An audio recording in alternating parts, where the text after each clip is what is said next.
नमस्कार, commodity roundup में आपका स्वागत है। मैं हूं मनीषा गुप्ता। आज हम बात यहां पर करेंगे कच्चे तेल की, जहां पर 6 महीने के लोज पर कारोबार है। और अगर इस हफ्ते की बात की जाए तो यूएस का कच्चा तेल करीबन 12% गिर चुका है और ब्रेंट में 17% की गिरावट हमने आते हुए देखी है। और इस साल में ये सबसे खराब हफ्ता है कच्चे तेल के लिए।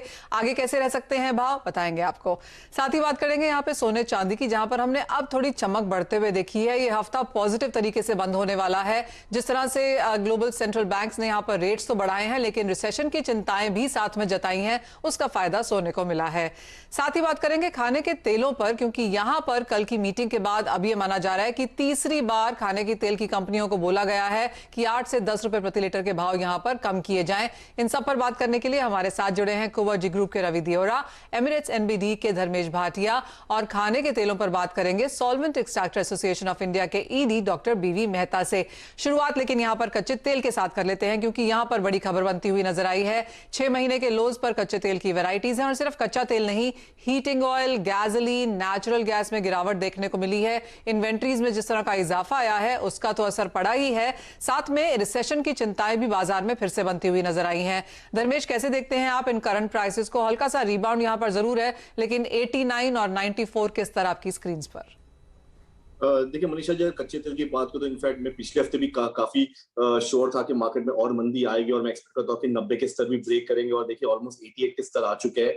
फंडामेंटली मार्केट में कोई लंबी तेजी इस कारण नहीं है कि मार्केट में डिमांड नहीं है, सप्लाई बढ़ाने की काफी जद्दोजहद चालू है। इवन बाइडेन आ चुका है सऊदी में कि आप अपनी कैपेसिटी फुल करिए। मैं यूएई में रहता हूँ, यूएई अपनी फुल कैपेसिटी से अपने प्रोडक्शन चालू है। अनसर्टेनिटी इतनी है नहीं, और जो जियो पॉलिटिकल टेंशन जो रूस के बीच में, रूस और यूक्रेन के बीच में था, वो थोड़ा संभल रहा है। और अगर आप देखिए तो कार्गो भी स्टार्ट हो चुके हैं वीट के सप्लाई होने के यूक्रेन से। तो इस कारणवश आप देखिए मार्केट में थोड़ी सी स्लो डाउन आ चुकी है, और प्राइस मुझे लगता है कि और यहाँ से गिर सकता है, लुढ़क सकता है अराउंड 75 और 77 के स्तर तक। तो मैं रेकमेंड करूंगा निवेशकों को कि हम अभी भी काफी बेरिश है, ये पूरा महीना और एक्सपेक्ट करते हैं कि यहाँ पे गिरावट जारी रहेगी। तो मैं रेकमेंड करूंगा आप बिकवाली करके चल सकते हैं। 7000 के स्तर शीघ्र ही ब्रेक करेंगे। 6700 से लेके 6500 के स्तर के लिए ये मंथ के अंतराल तक आप वेट कर सकते हैं। ओके रवि, आपको भी लगता है 6500 के लेवल्स जल्दी देखने को मिलेंगे क्रूड में? और आपके हिसाब से क्या स्ट्रैटेजी कर ले फिर इन लेवल से?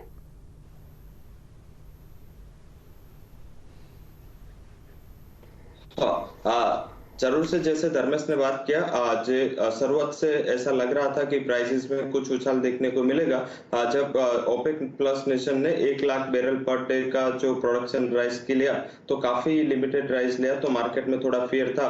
बट डिमांड का कंसर्न लगातार खड़ा है। जो भी सेंट्रल बैंकर है, पर्टिकुलर जो भी ब्यूरोक्रेट्स है, वो मान रहे हैं। मैंने लास्ट वीक पे ये कहा था कि ब्यूरोक्रेसी की ओर से लगातार जो कमेंट्स आ रहे हैं, वो कमेंट्स डविश इकोनॉमी के आ रहे हैं। आप फेडरल रिजर्व के चेयर के या मेंबर्स के कमेंट देखो, सबको थोड़ा बहुत रिसेशन का इंडिकेशन दिख रहा है। कल बैंक ऑफ इंग्लैंड के भी पॉलिसी में उन्होंने रिसेशन का एक फियर दिया था। तो आई थिंक ये सारा जो फंडामेंटल मिक्स करते हुए मुझे लग रहा है कि सप्लाई में कुछ ज्यादा बदलाव होगा नहीं, क्योंकि ओपेक अपना प्रोडक्शन रेस करने के लिए तैयार नहीं है। बट डिमांड थोड़ी बहुत कमजोर है। एंड साथ में जो भी मैन्युफैक्चरिंग डेटा ये मंथ में निकल के आए, वो चाइना हो, यूरोप, यूके हो, या इंडिया के अलावा जो भी इकोनॉमिस्ट ने अपने डेटा दिए, वहां पे थोड़ा ड्रॉडाउन दिख रहा है। तो मुझे लग रहा है कि थोड़ा बहुत डिमांड का कंसर्न आगे इमर्ज हो सकता है। अब लेवल स्पेसिफिक बात करें तो मुझे लग रहा है कि कुछ उछाल इंडियन मार्केट में शायद 7200 तक आपको देखने को मिले, वो एक बेस्ट लेवल होगा। वहां पे एक बार सेल का पोजीशन आपको इनिशिएट करना चाहिए। शॉर्ट टर्म में आप ये सेल पोजीशन इनिशिएट करें, मुझे लग रहा है 6700 तक के लेवल्स आपको जल्दी देखने को मिल सकते हैं। जब तक प्राइसेस 7250 के ऊपर क्लोजिंग बेसिस पे सस्टेन नहीं होता, तब तक मुझे लग रहा है कि कोई बड़ी तेजी के चांसेस नहीं है। इंटरनेशनल मार्केट की बात करें तो वहां भी मैं एक्सपेक्ट कर रहा हूँ कि WTI में 87 एंड ब्रेंट में 91 तक के लेवल्स आपको देखने को जल्दी मिल सकते हैं। ओके चलिए, तो ये व्यू आपको मिला है क्रूड पर। एक क्विकली नेचुरल गैस पे भी राय ले लेते हैं, उसके बाद सोने चांदी की तरफ बढ़ेंगे, जहां पर हमने सोने में खासतौर से अच्छी तेजी आते हुए देखी है। लेकिन नेचुरल गैस पर धर्मेश, आपकी स्ट्रैटेजी क्या है? क्योंकि यहां पर हमने वापस से एक छोटे से डिप के बाद रिकवरी आते हुए देखी थी। कल प्राइसेस 3% तक सर्ज हुए थे M6 पर, आज वापस 1% नीचे हैं। तो क्या रेंज आप देख रहे हैं और क्या ट्रेड ले सकते हैं इस मोमेंटम के बीच में? देखिए नेचुरल गैस काफी चंचल कमोडिटी है, और इसमें जो वॉलेटिलिटी है बहुत ज्यादा हाई होती है। मैं निवेशकों को रेकमेंड करूंगा कि स्पेक्युलेटर्स इसमें ज्यादा हावी हो, ना कि पोजिशनल ट्रेडर्स, क्योंकि इसमें दोनों साइड की मोमेंटम देखने मिल रही है। शॉर्ट टर्म में मैं एक्सपेक्ट करता हूँ कि मार्केट में थोड़ी वीकनेस आ सकती है। ये कंप्लीटली डिमांड सप्लाई के कारण आपको इतनी तेजी दिखनी मिली है। अगर आप पिछले साल देखें तो $1.5 की जो कमोडिटी ऑलमोस्ट $8 हो चुकी है, ये कंप्लीटली सप्लाई डिस्टर्बेंस के कारण हुई है। अभी जिस रफ्तार से मार्केट में जो तेजी आई है, ये सस्टेनेबल नहीं हो सकती, स्पेशली समर डिमांड के कारण। मैं एक्सपेक्ट करता हूँ कि हाँ, विंटर होता तो डेफिनेटली मार्केट यहाँ सस्टेन होगा, बट मैं रेकमेंड करूंगा कि आप यहाँ पे अभी भी बिकवाली करके चल सकते हैं। 650 काफी अच्छा लेवल है, यहाँ पे बिकवाली करके चल सकते हैं, बट मैं रेकमेंड करूंगा स्ट्रिक्ट स्टॉप लॉस मेंटेन करें 670 का। डाउनसाइड फिर से 610 से 600 के स्तर आपको देखने मिलेंगे। ऑलराइट, तो ये राय यहाँ पर एनर्जी प्राइसेस में है, जहां पर बड़ी उठापटक इस हफ्ते में देखने को मिली है। लेकिन नजर अब यहाँ पर मेटल्स पे डालेंगे, जहां पर जिंक में देर रात 5% का इजाफा देखने को मिला। जिंक की अगर बात करें तो 5 महीने के हाईज पर यहाँ पर भी कारोबार है। रवि, क्लियरली जो ग्लेनकोर की स्टेटमेंट आई है कि आउटपुट में कटौती यूरोप में और भी की जाएगी, उसका सीधा फायदा हमने जिंक में आता हुआ देखा, और एक स्पिल ओवर इफेक्ट यहाँ पर बाकी मेटल्स पे भी है। क्या करने की राय है? जरूर से ये कमेंट काफी इंपॉर्टेंट था, क्योंकि एक बड़ा प्रोड्यूसर है एंड ग्लेनकोर के जो भी कमेंट्स है उसको सारे एनालिस्ट या सारे फंड हाउसेस उसको काफी अच्छा वेटेज भी देते हैं। तो इसका एक शॉर्ट कवरिंग आपको मेटल के प्राइसेस में देखने को मिल रहा है। एंड साथ में अगर ये एनर्जी क्राइसिस मींस की मैं ऐसा एक्सपेक्ट कर रहा हूँ कि अगर ये अगस्त एंड तक ये जो एनर्जी का जो सॉल्यूशन है या रशिया एंड जर्मनी के बिटवीन अगर कुछ एग्रीमेंट नहीं होता, तो आई थिंक डेफिनेटली यूरोप में थोड़ा बहुत एनर्जी क्राइसिस वाला सिचुएशन और डिपन हो सकता है। तो इसके हिसाब से मुझे लग रहा है कि थोड़ा बहुत शॉर्ट कवरिंग हो सकता है। मैं ज्यादा बड़ी लंबी तेजी के अभी भी एक्सपेक्ट नहीं करता, क्योंकि जिस हिसाब से मैक्रोस ये रैली को सपोर्ट नहीं करेगा हायर लेवल पे। पर ट्रेडिंग पोजीशन के लिए मुझे लग रहा है कि इंट्राडे में एक बार बाइंग पोजीशन से ट्रेड कॉपर एंड जिंक में करना चाहिए। जिंक की पर्टिकुलर बात करें तो 308.80 के करीब एक बार बाई की पोजीशन लेनी है। स्टॉप लॉस 305, एक लिमिटेड 315 तक के लेवल्स आपको वहां पे देखने को मिल सकता है। वहीं कॉपर में 650 के करीब 646 के स्टॉप लॉस के साथ बाय करना है, बट 660 के करीब एक बार मुनाफा वसूली कर लेने। तो मुझे लग रहा है कि इंट्राडे में डेफिनेटली ये कमेंट है वो 1 से 2 ट्रेडिंग सेशन में आपको सपोर्ट करेंगे, पर हायर लेवल पे सस्टेनेबिलिटी पे मुझे थोड़ा बहुत डाउट है। क्लियरली वो बाजार को भी डाउट है कि कहां तक हम यहाँ पे रुकते हुए नजर आएंगे। लेकिन रुपए की बात कर लेंगे, और क्या लगता है आपको धर्मेश, क्योंकि जो डॉलर का इंपैक्ट है वो हमने गोल्ड और सिल्वर पे आता हुआ देखा है, और क्लियरली रुपए में जिस तरह की एप्रिसिएशन है, दोनों ही सेक्टर्स में क्या रिव्यू है? देखिए, जो एप्रिसिएशन रुपए में देखने मिली, ऑलमोस्ट ₹1 की एप्रिसिएशन देखने मिली, ये खाली एक प्रॉफिट बुकिंग है, बट मुझे अभी भी काफी वीकनेस लग रहा है। अगर आप स्पेशली इंडिया की ट्रेड डेफिसिट की बुक देखें, वो कंटिन्यूस बढ़ते जा रही है। नो डाउट इंडिया ने उसे कर्व करने के लिए गोल्ड में 5% की जो टैक्स आयात बढ़ा दी है, बट कच्चे तेल में इतनी रफ्तार से बढ़ा है, तो उस कारणवश डेफिनेटली रुपए में काफी असर होगा। मैं एक्सपेक्ट करता हूँ कि रुपया फिर से कमजोर हो सकता है, और 81, 82 के स्तर के लिए आप नेक्स्ट क्वार्टर तक वेट कर सकते हो। मैं रेकमेंड करूंगा निवेशकों को कि शॉर्ट टर्म में नो डाउट ये प्रॉफिट बुकिंग है, बट लॉन्ग टर्म के लिए यहाँ पे अभी भी आप डॉलर बाय करके चले। फंडामेंटली अभी भी काफी तेजी है। अगर आप कंपैरिजन कर रहे हैं तो बाकी सारे देशों की करेंसी ऑलमोस्ट 20 से 25% पीटी है, compare to India almost 10% PT है। तो अगर आप यन को भी देखें तो यन ऑलमोस्ट 140 तक पहुंच गए। 27 साल के हाई पे यन चल रहा है डॉलर के अगेंस्ट। तो इतनी वीकनेस अगर ये सब कंट्रीज में होगी, तो डेफिनेटली इसकी जो रिपल इफेक्ट है वो इंडिया के करेंसीज में भी देखने मिल सकती है। तो पोजिशनली आप डॉलर बाय करके चलें। ओके, तो पोजिशनली डॉलर बाय करके चल सकते हैं। फिलहाल 79.10 के लेवल्स रुपए पर देखने को मिल रहे हैं। शुक्रिया धर्मेश आपका आने के लिए शो में और अपनी स्ट्रैटेजीज शेयर करने के लिए। वक्त हो गया है एक ब्रेक का। ब्रेक के उस पर फोकस करेंगे एडिबल ऑयल्स पर। बीवी मेहता हमारे साथ बने हुए हैं, उनसे चर्चा करेंगे। रवि की भी समझेंगे स्ट्रैटेजीज एक ब्रेक के बाद।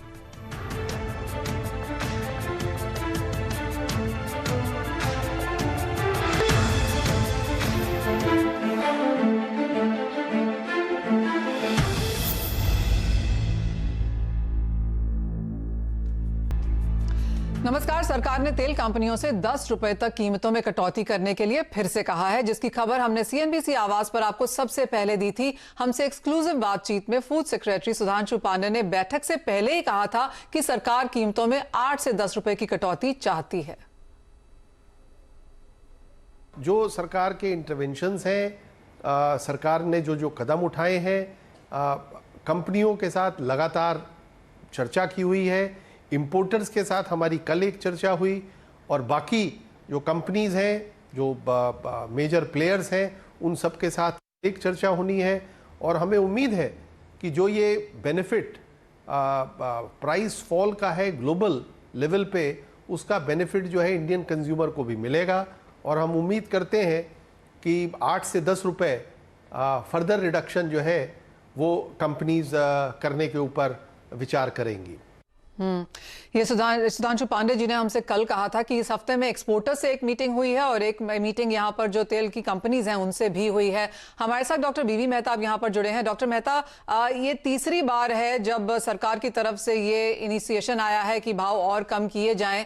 इवन एज अगर हम पूरा कैलकुलेट करें तो एक महीने में करीबन 20, 25, 30 रुपए तक की गिरावट शायद यहाँ पर बनती हुई नजर आई होगी। लेकिन मैं आपको बताऊं कि मैं आज सुबह खाने के तेल ऑर्डर कर रही थी और कोई बहुत बड़ी गिरावट पिछले एक महीने में मैंने आते हुए नहीं देखी इन एप्स पर। नहीं, सही बात है, आपने जो बताया दोनों में गैप है, 15-20 दिन का गैप है। आज इंटरेस्ट मार्केट में भाव कम हुआ तो अपने ये इमीडिएटली इफेक्ट नहीं आती है। और जो अभी जो तेल आया है वो टीआरक्यू वाला नहीं है, सारा फुल पेड ड्यूटी में आया है। जो टीआरक्यू का जो है सोयाबीन है और सनफ्लावर है वो तो अभी आना शुरू होगा। और पाम ऑयल में जो है आज जो भाव गिरे हैं उनका तो इफेक्ट हुई है। अगर आप पूरा मार्केट देखे, मैं होलसेल की बात कर रहा हूँ, शायद आपने जो रिटेलर की बात है, होलसेल में कम से 30 से 40 रुपया 2 महीने में कम हुआ है और धीरे धीरे पास ऑन कंज्यूमर को भी हो रहा है।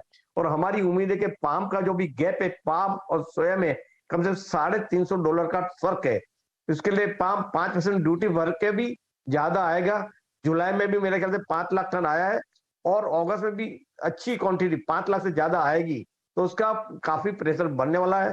और कल जो हमारी मीटिंग हुई उसे वही हमने जॉइंट सेक्रेटरी साहब को बताया कि yes we will continue to reduce the price. जैसे इंटरेस्ट प्राइस गिर रही है हम साथ नीचे प्राइस कर रहे हैं, तो 8, 10, 15 दिन का एक गैप है और उसका एश्योरेंस दिया है कि 10-15 रुपया जितना भी गिरेगा उतना हम कंज्यूमर को पास ऑन करेगा। कोई उसमें बेमत नहीं है। अगर 10 रुपए का माल आएगा तो 10.5 में जाएगा, 9 का है तो 9.5 में जाएगा। वो तो एक सिंपल है, क्योंकि मार्केट इतनी ट्रांसपेरेंट और कॉम्पिटिटिव है। आप बोले कि मेरी इन्वेंट्री हाई प्राइस पे है, मैंने परचेज किया, इसलिए मैं महंगा बेचूंगा, तो हो ही नहीं सकता। You have to set at the ground level, जो प्राइस चल रही है उसमें ही बेचना पड़ रहा है। काफी कंपनियां ने ये जो 2 महीने में प्राइस गिरी है लॉस भी किया है, काफी लॉस किया है, क्योंकि आज हेजिंग फैसिलिटी अपने यहाँ सीपीओ सोयाबीन में हेजिंग फैसिलिटी दे रही है। दूसरा, फ्रेट में एक जरा बड़ा गड़बड़ हुई है। नॉर्मली जो इंडोनेशिया मलेशिया $30 लगता था, अभी $100-120 फ्रेट लग हो गया है, क्योंकि वेसल नहीं है। और वहां इंडोनेशिया में कम से 8 से 9 मिलियन का माल भरावा हो गया है, तो वो भी एक अभी धीरे धीरे वेसल ज्यादा निकलेंगे तो यहाँ प्रेशर बनेगा उसका प्राइस, और उसके वजह से यहाँ प्राइस और गिरने की पूरी संभावना है। And we have assured the government कि we will continue to reduce the price as an interest price of falling down. पर अब एक चीज जरूर बताऊंगा, पहले जो लास्ट 1 वीक में फिर से बाइंग निकला, इसके फार्म थोड़ी ऊपर प्राइस $50-100 ऊपर गई, आपने भी देखा होगा। पर Manisha ji, rest assured, next time आप लेने को जाएंगे तेल तो आपको सस्ता ही मिलने वाला है। आप 2 महीने पहले लेते उससे तो डेफिनेटली सस्ता होगा। और जो अब 6 महीने पहले हम सबने देखा है, हम तो एडिबल ऑयल वाले, हमारे घर वाले चिल्ला रहे थे कि महंगा क्यों हो गया इतना। जी हाँ, आई एम श्योर आपके घर वालों ने तो आपको बहुत सुनाया होगा कि आपके बाजार में होते हुए इतना महंगा तेल खरीदना पड़ रहा है। लेकिन डॉक्टर मेहता, जैसे आपने कहा कि यहाँ से और भाव गिर सकते हैं, जो मीटिंग है उसकी टोन कैसी रही है, क्या बोला गया है, क्या तेल कंपनियों को बताना भी है कि कितना ऑलरेडी उन्होंने कम कर दिया है, क्या उनकी इन्वेंट्री है, और कब तक आपको लगता है ये जो टोटल क्वांटम है, क्योंकि 3 मीटिंग्स हो चुकी हैं और अभी भी रिटेल में बहुत फर्क नहीं है, तो आप कब तक देखते हैं कि ये सारा का सारा कंज्यूमर को पास ऑन हो जाएगा? क्योंकि सुधांशु पांडे जी से जब हम कल बात कर रहे थे, उन्होंने ये भी कहा कि वो चाहते हैं कि फेस्टिविटीज शुरू हो, कंज्यूमर बाजार में जाए तो सभी कमोडिटीज के प्राइसेस उनको सस्ते मिले। और उन्होंने ये भी कहा कि खाने के तेलों में तो उन्होंने बहुत मेहनत करी है कि इंश्योर किया जाए कि रिटेलर को कम दाम में मिले। I must compliment the central government, Sudhanshu साहब और उनके जो डेप्यूटी जो ज्वाइंट सेक्रेटरी साहब है, पार्था साहब, काफी मेहनत की है, काफी कम्युनिकेशन रखा है इंडस्ट्री के साथ में, इंडस्ट्री की तकलीफें भी सुनी है। ऐसा नहीं कि भाई भाव घटाओ, ऐसा नहीं था। जहां जहां हमको तकलीफ आई वहां हम उनके पास गए थे कि ये तकलीफें वो भी उसने सॉर्ट आउट करने का पूरा प्रयत्न किया है। और मैं फिर से बता रहा हूँ कि 15 दिन के फेस्टिवल में जो पहले पाम ऑयल के दाम और गिरने वाला है, क्योंकि अराइवल पिक हो रहा है और जो $350 का डिफरेंस, उसके वजह से भी ज्यादा तेल आएगा और प्राइस गिरने वाली है। हाँ, 10-15 दिन का गैप है, वो आप उसका फर्क पड़ेगा। पर फिर भी अगर देखें 2 महीने में 30 से 40 रुपया बड़ी बड़ी कंपनी ने कम किया है, फिर सोया है, सनफ्लावर है या तो पाम है। हाँ, एक चीज जरूर है, जो लोकल ऑयल है, ग्राउंडनट है, मस्टर्ड है, कॉटन है, राइस है, उसका भाव ऊपर गए नहीं थे तो ज्यादा गिरा नहीं है। बाकी जो इंपोर्टेड ऑयल का दाम तो गिर रहा है और उसका फायदा कंज्यूमर को पास ऑन हो रहा है। ओके मिस्टर मेहता, आपने कहा कि प्राइसेस अभी और कम होंगे पाम तेल के और बाकी तेलों के, तो एक आइडिया आपसे लेना चाहते हैं कितने प्राइसेस आप और नीचे आते हुए देखते हैं एडिबल ऑयल बास्केट में? नहीं, जैसे सेक्रेटरी साहब ने क्या और 8 से 10 रुपया लीटर पे नीचे आ जाएगा 1 महीने के अंदर, ऐसी उम्मीद है। पर लीटर 8 से 10 रुपया, चाहे पाम हो, पाम में आएगा, सोया में जरूर आएगा। सनफ्लावर का अभी भी थोड़ी ज्यादा इतने प्राइस गिरी नहीं है, बट मेन अपना जो कंजम्पशन है इंडिया में पाम और सोया है, दोनों में 8 से 10 रुपया का भाव और नीचे आने की पूरी संभावना है, अनलेस कोई इंटरनेशनल मार्केट में कुछ ऐसी घटना बन जाए जैसे आज ताइवान और चीन का जो झगड़ा चल रहा है, अगर फ्लेयर अप होगा या तो क्रूड के भाव ऊपर चले गए, ऐसी जो घटना बने तो थोड़ा मार्केट टाइट हो सकती है, otherwise market will cool down further. तो मिस्टर मेहता, एक और फाइनल सवाल आपसे ये कि अवेलेबिलिटी किस तरह की है फिलहाल भारतीय बाजारों में? क्या हमारे पास पर्याप्त तेल है फेस्टिविटीज को देखते हुए? अपने पास पर्याप्त तेल है, पर एक जो दिक्कत आ रही है स्टोरेज कंट्रोल की है। आज जो रिटेल लेवल में 30 क्विंटल और होलसेल लेवल में 300 क्विंटल है, उसके वजह से जो, और सारे सिटी के लिए, चाहे छोटा गांव भी है या तो दिल्ली बंबई है, सबके लिए यही स्टोरेज कंट्रोल है। उसके वजह से क्या हो रहा है, डी मार्ट जैसी बड़ी बड़ी चीजें वो माल ही नहीं रखते, क्योंकि उनको डर है कि भाई 30 के क्विंटल से ज्यादा हम रखेंगे तो स्टोरेज कंट्रोल ऑर्डर में वायोलेशन हो जाएगा और हमको ले, तो उसके लिए वो रिस्ट्रिक्ट कर रहा है कि भाई माल ज्यादा नहीं ले रहा है कंपनियों से। माल पाइपलाइन में जितना चाहे इतना है, कोई प्रॉब्लम नहीं है, पर स्टोरेज कंट्रोल ऑर्डर का जो प्रॉब्लम आ रहा है, हमने गवर्नमेंट को लिखा है कि स्टोरेज कंट्रोल की जरूरत ही नहीं, क्योंकि इसे स्टोरेज कंट्रोल कब चाहिए, शॉर्टेज है, डेफिसिट तभी है, जाने ये तो प्लेंटी है, तेल जितना चाहे इतना है आपके पास, टैप खुला है, तो क्यों आप स्टोरेज कंट्रोल चाहिए। और दूसरा, अगर आप स्टोरेज कंट्रोल रखना भी चाहते हैं तो जो खास करके रिटेलर लेवल और होलसेल रिटेलर में आप उसकी मात्रा बढ़ा दीजिए। और एक सुझाव भी दिया है कि 15 दिन का उनका जीएसटी का रिटर्न देख लीजिए, वो 15 दिन का जितना है उतना आपको उनको लिमिट बनवा दीजिए, ताकि सप्लाई ठीक चले, नहीं तो वहां बॉटलनेक है, एंड में बॉटलनेक है, बाकी कहां भी बॉटलनेक नहीं है। हाँ जी मनीषा जी। ओके ठीक है, रवि क्विकली आपका व्यू क्या है एडिबल प्राइसेस को लेकर? जरूर से, जैसे मेहता जी ने बताया, इस टाइम सब कमोडिटी में कॉमन प्रॉब्लम यह है कि सारे कंजम्पशन डिमांड सब में है, बट स्टॉकिश डिमांड की सब में कमी है।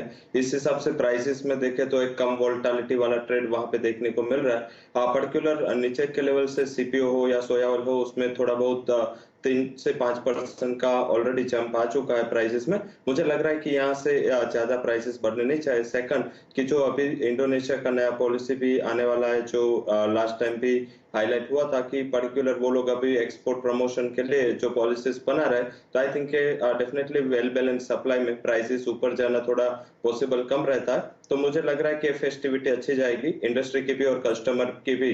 तो वहां पे मैंने एक्सपेक्ट कर रहा कि 1200 के ऊपर palm oil and upper side 1300 के ऊपर सोया ऑयल जाना चाहिए।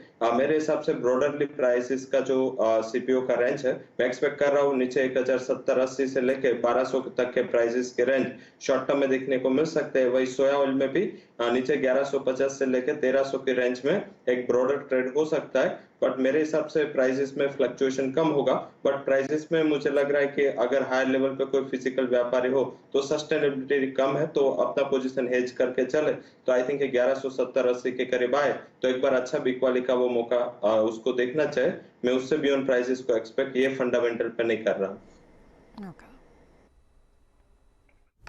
ओके ठीक है, चलिए, तो ये स्ट्रैटेजी और प्राइसेस को लेकर और कंज्यूमर्स को पास ऑन कितना और हो सकता है, इन तमाम मुद्दों पर बातचीत हुई। शुक्रिया मिस्टर मेहता अपने व्यूज देने के लिए। रवि आपका भी शुक्रिया प्राइसेस पर एक आउटलुक शेयर करने के लिए। इसी के साथ मुझे मनीषा जी को दीजिए इजाजत। ब्रेक के उस पर आप देख सकते हैं फ्यूचर एक्सप्रेस। नमस्कार।